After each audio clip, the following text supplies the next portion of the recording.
मी मंगेश दादामध्ये या पक्षाचा या जिल्ह्यामध्ये उद्याचा नेता बघतोय, उद्याचा नेता बघतोय.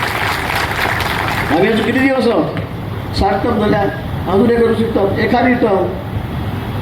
आता वय मी सांगत नाही, तर गुलाब परत टिप्पणी करतील की मी मोठा आहे का लहान आहे म्हणून.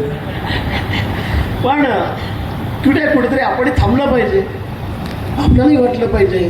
त्याचं सर्ण मसनावर जायपर्यंत आपण नाही मीच अरे काय मीच कशासाठी मीच, शेवटपर्यंत उठात ती बसत ती चालत ती तरी मीच.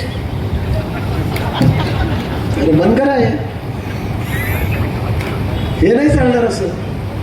आणि मग लोकांनाही ते कळायला लागलेलं आहे, लोक त्याचे उत्तर देत आहेत मतदान पेढ्यातून आपल्याला. आणि म्हणून आपणही केव्हा थांबायचं, पुढे थांबायचं हे आपल्याला कळायला पाहिजे.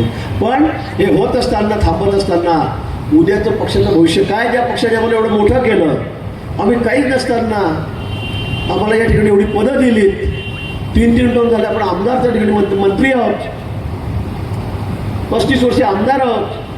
अजून काय पाहिजे? खरं गुलाब मोर्चा अतिशय खरं आहे. पण हे होत असताना उद्याचं पक्षाचं भविष्य काय याचा विचार आपण केला पाहिजे. आपण कोणाच्या हातावर सूत्र देऊन जाणार आहोत, कोणाकडे जाऊ तुम्ही संपूर्ण जिल्ह्याची, हे आपण याचा विचार केला पाहिजे. आणि म्हणून मला वाटतं की अतिशय योग्य त्याच्यावर उत्तर असेल, माफक उत्तर असेल तर मला वाटतं मंगेश दादा आहे. मंगेश दादा